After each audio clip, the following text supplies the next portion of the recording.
ಬೇರೆ ಅಭಿಮಾನಿಗಳು ನೋಡಿ ತಿಳ್ಕೊಬೇಕು ಸರ್. ಇವನು ಎಂತ ನೀಚ ಇದ್ದಾನೆ ಇವನು ಅಂತಂದು.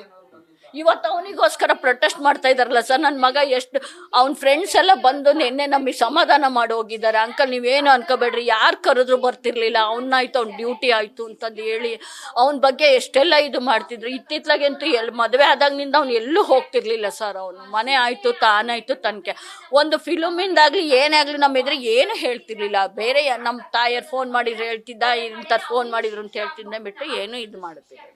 ಈಗ ಆರೋಪಿಗಳು ಪ್ರಭಾವಿ ಆಗಿರೋದ್ರಿಂದ ಏನು ಗೊತ್ತಾ ಇನ್ನೊಂದು ಅಲ್ಲ, ಪ್ರಭಾವಿ ಆದ್ರೆ ನಮಗೇನು ಸರ್, ಅವನಿದ್ರೆ ಅವ್ನು ಇರಬೇಕು.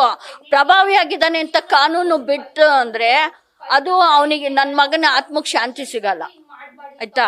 ಅವನ್ ಪ್ರಭಾವಿನೇ ಆಗಿರ್ಬೋದು, ಅವನು ಫಿಲ್ಮಿಗೆ ಆಗಿರ್ಬೋದು, ಆದ್ರೆ ಹೊರಗಿನ ನೋಟಕ್ಕೆ ಆತ ಪ್ರಭಾವಿ ಅಲ್ಲ ಸರ್. ಆತ ಖಳನಟನೆ ಅಂತಾನೆ ಕೊಲೆ ಮಾಡೋ ಅಷ್ಟು ನೀಚ ಇದ್ದಾನೆ ಅಂದ್ರೆ ಅವನಿನ್ನೆಂತ ಮನುಷ್ಯತ್ವ ಇಲ್ದನಾಗಿದ್ದಾನ. ಅವನು ಸಿನಿಮಾದಲ್ಲಿ ಈತ ಎಲ್ಲರಿಗೂ ಮೇರು ನಟ ಅಂತ, ಇವನು ಒಳಗಿನ ಹುಳುಕು ಯಾರಿಗೂ ಗೊತ್ತಿಲ್ಲ.